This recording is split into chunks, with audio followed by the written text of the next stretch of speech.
Edges of two friends Annie and Biju differ by 3 years. दो friends हैं Annie और बीजू, उनके एज में 3 ईयर्स का डिफरेंस है, ये आपको गिवन है। और फाइनली क्वेश्चन में आपसे उनका एज ही पूछे, देखिए find the ages of Annie and Biju, इन दोनों का एज आपसे पूछा गया है। तो सबसे पहले दोनों का एज हम अज्यूम कर लेते हैं, बाद में बाकी क्वेश्चन देखेंगे। Let Annie's age be x years and Biju's age be y years, ये हमने अज्यूम कर लिया है। और कंडीशन आपको क्या गिवन है, दोनों की एज में 3 इयर्स का फर्क है। लेकिन आपको ये नहीं बता रहे हैं कि एनी और बीजू में एल्डर कौन है। तो आपको यहाँ पे अज्यूम करना पड़ेगा कि एनी एल्डर है एक बार, और एक बार आपको अज्यूम करना पड़ेगा एज इफ बीजू एल्डर। तो दो पॉसिबिलिटी यहाँ पे जनरेट होगी, क्योंकि आपको स्पेसिफाई नहीं किया क्वेश्चन वाले ने दोनों में से एल्डर कौन है। तो आपको एक एक करके दोनों को एल्डर अज्यूम करना पड़ेगा। तो फर्स्ट केस आपका बनेगा x minus y is equal to 3, हमने अज्यूम कर लिया एज इफ एनी एल्डर है। और सेकेंड केस आपका बनेगा y minus x is equal to 3 as if Biju elder. तो दो पॉसिबिलिटी यहाँ पे जनरेट होगी। नाउ आगे आपको और क्या क्या गिवन है देखते हैं। We are given Annie's father Dharam is twice as old as Annie, Annie की एज से उसके फादर का एज डबल है, ठीक, और होना भी चाहिए, फादर हमेशा एल्डर होना चाहिए। तो यहाँ पे लिख लेते हैं we are given Annie's father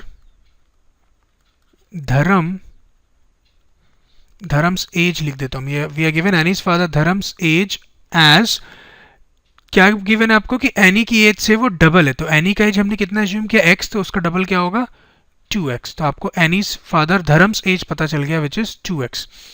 आगे और आपको गिवन है and Biju is twice as old as his sister Cathy. देखिए बीजू की एज उसके सिस्टर कैथी से डबल है, ये आपको गिवन है। आई रिपीट, बीजू का एज उसके सिस्टर कैथी से डबल है। इसको आप ऐसे भी बोल सकते हैं कि कैथी की एज बीजू से हाफ है, ठीक। बीजू का एज कैथी से डबल बोलिए या कैथी की एज बीजू से हाफ, एक ही बात है। तो यहाँ पे मैं लिखता हूँ Cathy's age is half of Biju. तो बीजू की एज कितनी है y, तो उसका हाफ हो जाएगा y बाई 2 ईयर्स। तो अब आपको धर्म का एज, कैथी का एज, ये पता चल गया। अब एक कंडीशन आपको और गिवन है क्वेश्चन में, the ages of Kathy and Dharam differ by 30 years. Kathy और धर्म के एज में 30 ईयर्स का फर्क है। अब आप देखिए धर्म जो था वो एनी का फादर था, तो इसलिए इसकी एज कैथी से ज़्यादा होगी, क्योंकि कैथी जो है वो बीजू का फ्रेंड है, सॉरी बीजू की सिस्टर है, ठीक।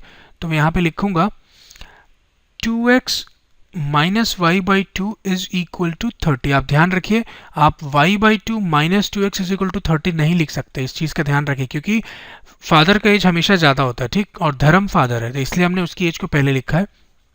नाउ इस इक्वेशन को और अगर सिंप्लीफाई करेंगे तो ये हो जाएगा 4x minus y is equal to 60। आप पूरे इक्वेशन को 2 से मल्टीप्लाई कर सकते हैं तो आपको ये मिल जाएगा। इसको इक्वेशन फर्स्ट बोल देते हैं, ये आपका इक्वेशन 2, इसको इक्वेशन 3 बोल देते हैं। अब इन इक्वेशन को सॉल्व करके हमको x और y पता करना है। तो दो पॉसिबिलिटीज थी हमारे पास। केस 1 की अगर बात करूं तो केस 1 में हमारे पास इक्वेशन क्या है, x minus y is equal to 3, और सेकेंड इक्वेशन में इसको लूंगा, सेकेंड कंडीशन जो गिवन था 4x minus y is equal to x minus y is equal to 3 and 4x minus y is equal to 60। Yes, अब मैं इनको solve करने के लिए एलिमिनेशन मेथड यूज़ करूंगा, वो ज़्यादा इजी पड़ेगा। देखिए y का कोएफिशिएंट सेम है और साइन भी सेम है, तो इसलिए हम इनको सब्ट्रैक्ट कर देते हैं।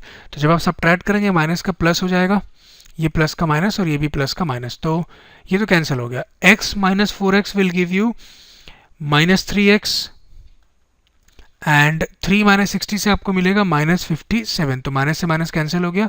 x आपको मिलेगा 57/3 विच इज इक्वल टू 19। तो आपको फर्स्ट केस में x की वैल्यू क्या मिल रही है 19, और अगर x की वैल्यू 19 है तो आप यहाँ पुट कर सकते हैं फर्स्ट इक्वेशन में x की वैल्यू, उससे y मिल जाएगा। देखिए 19 माइनस 3 इज इक्वल टू 3, ये मैंने x के प्लेस पे 19 पुट किया, 19 माइनस y लिखना चाहिए मुझे, 19 ये x की value minus y is equal to 3। तो इससे आपको 19, ये 3 को मैं LHS में ले आता हूँ, माइनस 3 हो जाएगा, और माइनस y को RHS में ले जाते हैं, तो y मिल जाएगा आपको एज 16। तो फर्स्ट केस से हमको क्या पता चल रहा है कि एक पॉसिबिलिटी ये है कि एनी की एज कितनी हो 19 ईयर्स और बीजू की एज कितनी हो 16 ईयर्स। अब केस 2 की बात करें, अगर केस 2 में हमारे पास इक्वेशन क्या था, y minus x is equal to 3, और सेकेंड इक्वेशन हम इसको लेंगे जो सेकेंड कंडीशन से मिला था, 4x minus y is equal to 60। इस बार देखिए y का कोएफिशिएंट सेम है और साइन भी ऑपोजिट है, तो आप सिंपली ऐड कर दीजिए इनको। जब आप ऐड करेंगे ये तो कैंसिल हो जाएगा, 4x माइनस एक्स से मिलेगा आपको 3x is equal to 60 plus 3 63, और इससे x मिलेगा आपको 21, 63 अपॉन 3 होगा आपका 21। और जैसे ही आपको x की वैल्यू मिली, अब आप अगेन इस इक्वेशन में पुट कर सकते हैं, फर्स्ट इक्वेशन में x की वैल्यू, उससे आपको y मिल जाएगा। तो ये हो जाएगा y minus 21 is equal to 3 which will give us y as 24, minus 21 को आप RHS में ले जाइए। तो सेकंड केस से क्या पता चल रहा है हमको, सेकंड कंडीशन ये हो सकती है कि एनी की एज कितनी हो, 21 ईयर्स, और बीजू का एज कितना हो जाएगा उस हिसाब से 24 ईयर्स। इधर वे अगर आप देखें तो उनकी एज में 3 ईयर्स का फर्क है, इस केस में भी 16 और 19 में 3 ईयर्स का फर्क है, और इस केस में भी 24 और 21 में 3 ईयर्स का फर्क है। ठीक, तो मैं वर्ड्स में लिख नहीं रहा हूँ, ध्यान रखिएगा हमारे पास दो पॉसिबिलिटीज, या चलिए मैं लिख भी देता हूँ उसको, आप एग्जाम में जैसे लिखेंगे। तो फाइनली हम कैसे लिखेंगे, एज ऑफ एनी, एनी लिखना चाहिए मुझे, इज 19 ईयर्स, फर्स्ट केस से हमको मिला, तो उस हिसाब से एज ऑफ बीजू क्या हो जाएगा आपका 16 ईयर्स, जो फर्स्ट केस में मिला था आपको। एक कंडीशन तो ये है, और एक कंडीशन क्या हो सकती है, और we can have Annie's age as 21 years, जो आपको सेकंड केस से मिला, एंड बीजूज एज